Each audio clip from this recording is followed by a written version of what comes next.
In this video, I'm going to unpack this box and set up my new dust extractor.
So let's have a look at what this thing contains.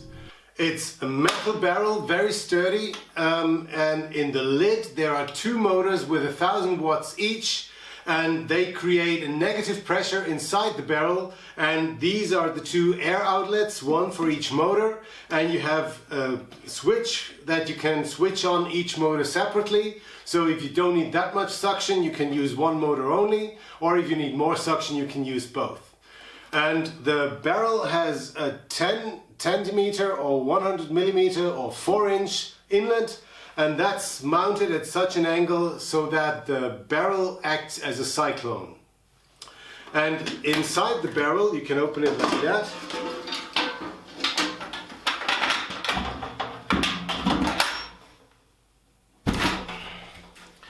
Inside the barrel, you can see the motors. And they are shielded or protected with several layers of filters. So there's this filter that's inside the barrel, that's made out of textile or some sort of fabric. And there are these, another layer of fabric on here. And then you put these paper bags on, that's the third layer of filter. So if you look at that, that's actually the inside of one motor. So the motor creates an airflow out of the barrel, so the air gets sucked against here, which makes the filter get sucked against this basket here.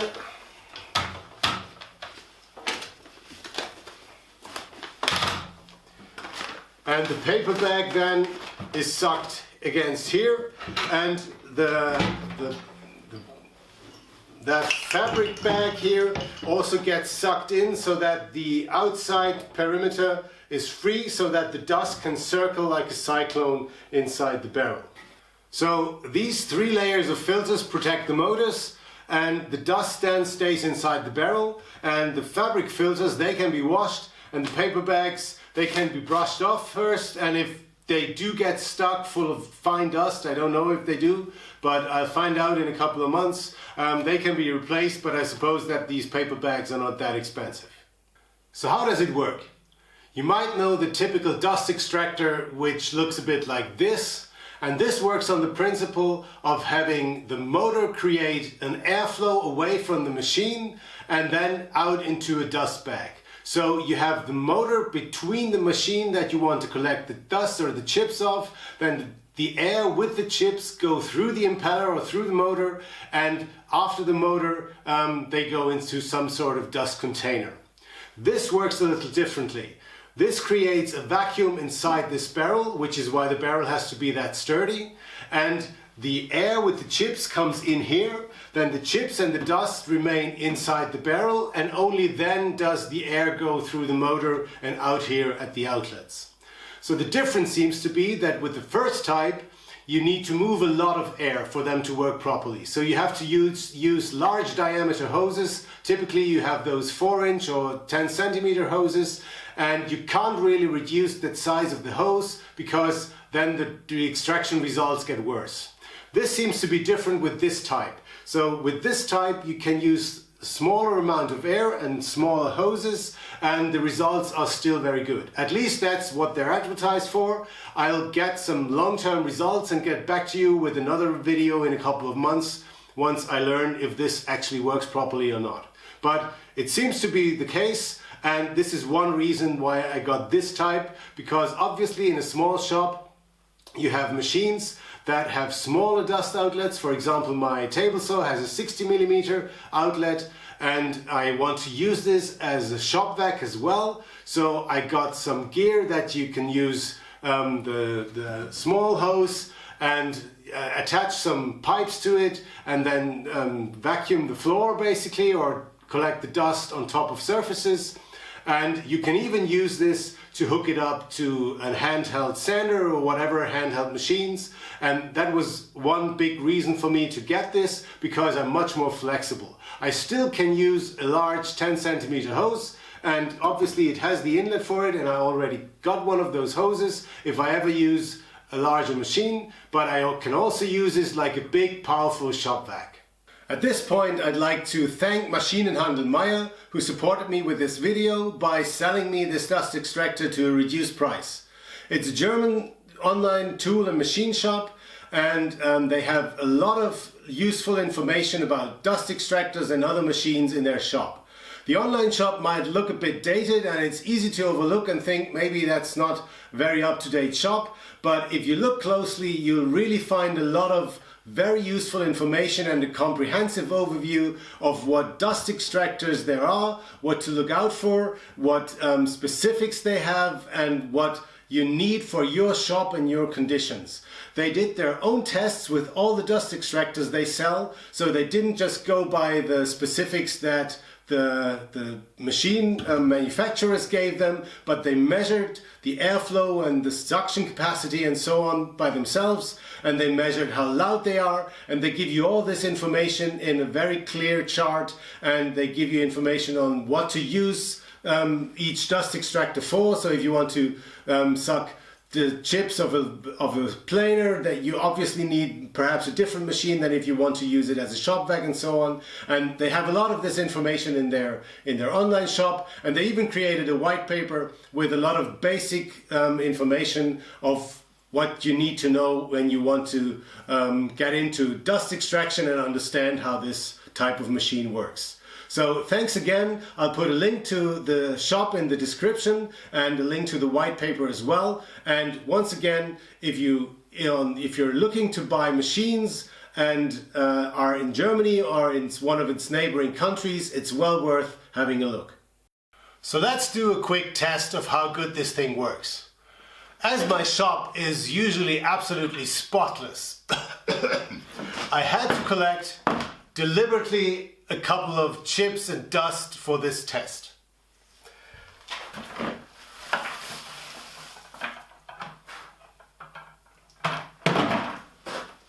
So as you can see, there is all kinds of stuff in there, very fine dust, larger chips, shavings from the plane, and even some larger pieces. By the way, this thing works with very fine dust out of the box, so there's no need for extra filters if you want to use it for sanding and so on. So I'll switch it on, first one motor only and then the second one, and I'll just see if all this works. Maybe this is a bit too large, I'll probably take this off because these large pieces will probably just hinder everything. So let's see with one motor how good this sucks it up.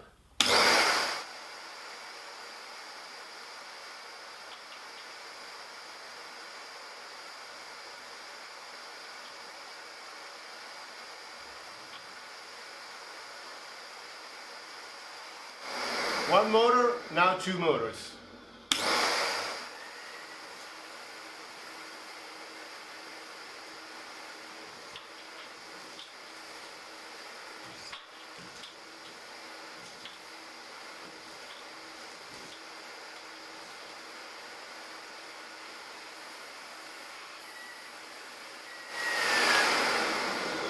Looks pretty good to me. There's one more aspect I'd like to talk about, and that's the option to reduce the noise level by attaching regular hoses like this one to the air outlets. Together with the air, there's also sound coming out of these outlets, and you can attach the hose to this outlet, and then the sound waves break inside the hose, and that should reduce the noise level. I'm going to start the machine and then while it's running attach the two hoses so that you can hear the difference.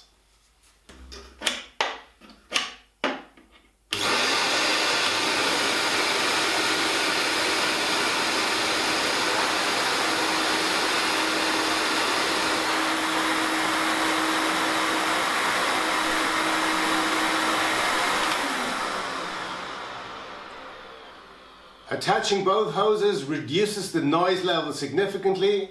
Obviously, you have these hoses sticking out, so I'm thinking about building some sort of card for this barrel and some sort of, well, frame around it so that I can perhaps attach those hoses and lead them around the frame or something. I haven't made up my mind about this yet, but attaching those to reduce the noise level seems to be a good idea. Overall, I have a very good impression of this dust extractor. It seems to be working very well. As I said, I'm going to come back with another video in a couple of months once I have long-term experience. If you like this video, I'd appreciate if you give it a thumbs up, if you share it with your friends, and leave a comment below if you're inclined to do so. If it's your first time here, I'd appreciate if you subscribe to my channel if you like what I do. Now I hope to see you back soon for the next step on the woodworking channel, and here's another video that you might be interested in. Bye bye.